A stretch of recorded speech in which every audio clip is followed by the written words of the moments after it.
Kendall's one of the most laid-back types I know. Another acquaintance I happened to meet by accident.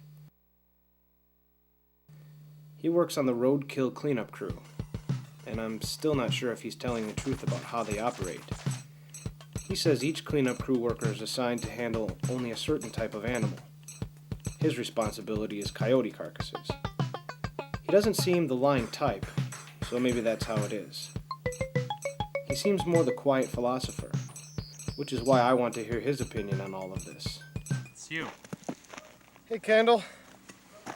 What you up to? We're waiting till nightfall to begin building.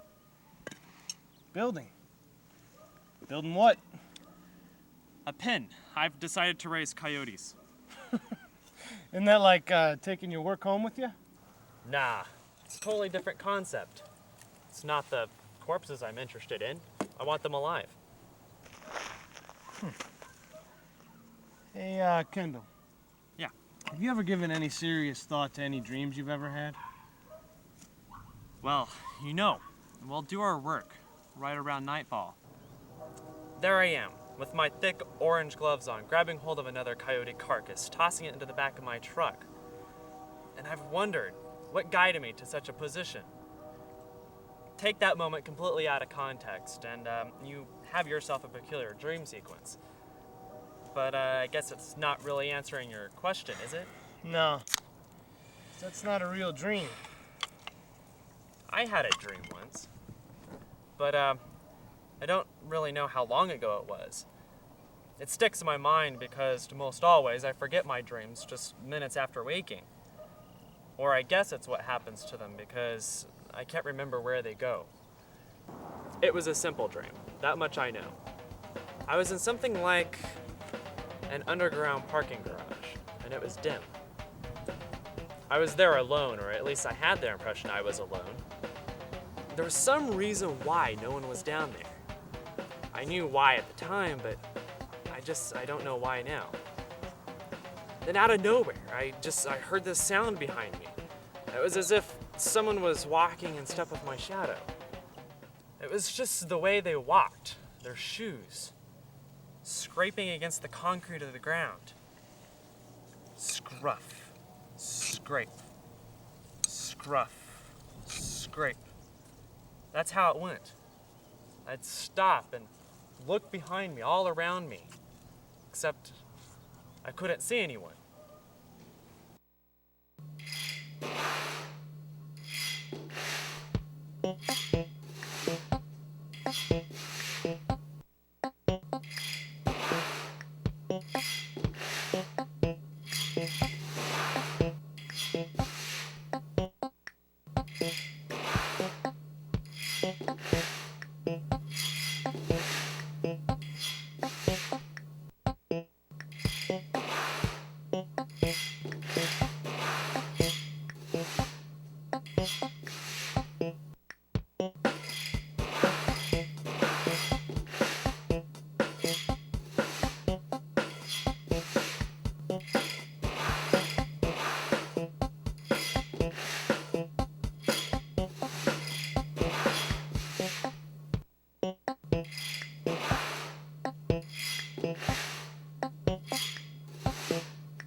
I have it in mind to pay a visit to Miss Adler next.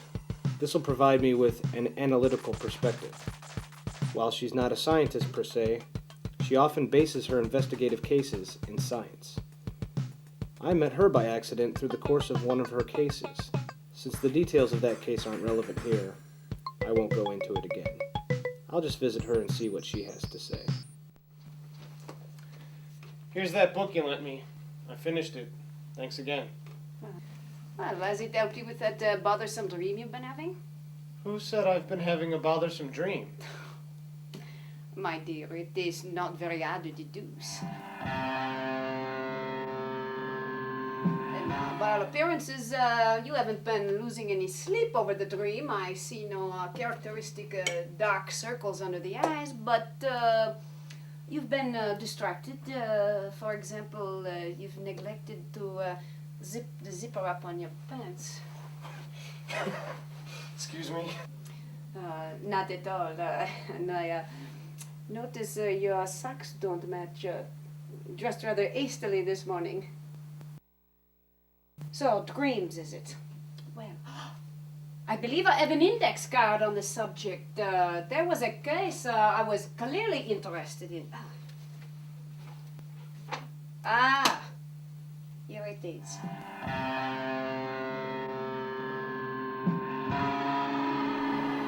Now, sleep and dreams are closely related, and some maintain that sleep is expressly for the purpose of dreaming. Now, it is the brain's way of cataloging the information it has received during the course of a day. Now, for the brain to record more information, to absorb more stimuli on the next day, it has to categorize all the information it received on the previous day somewhere in the back areas to be filed away and retrieved when necessary. Now, others maintain that this information is purely the waste product of all the stimuli of the day zipping from one section of the brain to the other.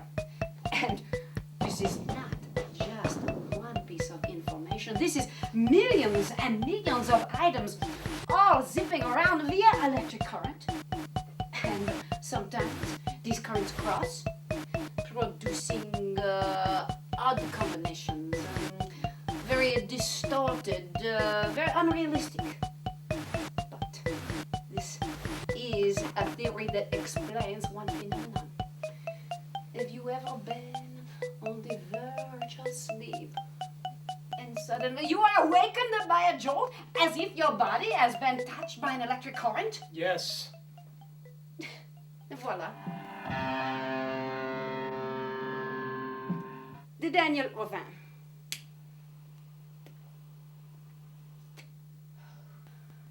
He was an American soldier injured in France. Now, the head injury he received was to the part of the brain responsible for the sleep. Now, despite his inability to sleep, he lived to be 89 years old. Now, and it wasn't until he was about 50 that the condition was studied in earnest with scientific equipment. He was not in error. He could not sleep. He could close his eyes and meditate, which is what he's been taught to do, but as far as brain activity went, he never again experienced any of the stages of sleep. And interestingly enough, he experienced what he referred to as a waking dream. Now, that could have been one of two things. The brain literally spitting out information it has received during the course of the day, or when the body sleeps, it performs certain maintenance functions, such as dispersing the buildup of certain chemicals in the brain. And one of these chemicals bears a striking similar configuration to the hallucinogenic drug LSD. So, you see, if the brain is not allowed to sleep, It naturally produces something like LSD? exactement. What about you? What are your dreams like? I usually pay no attention to my dreams.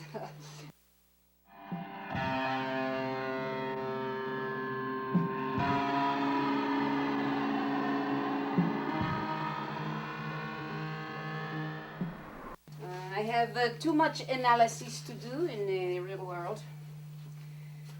But you write that dream down and I'll study it. And I can't promise you anything, but through the course of some study, I may be able to come up with something that may help you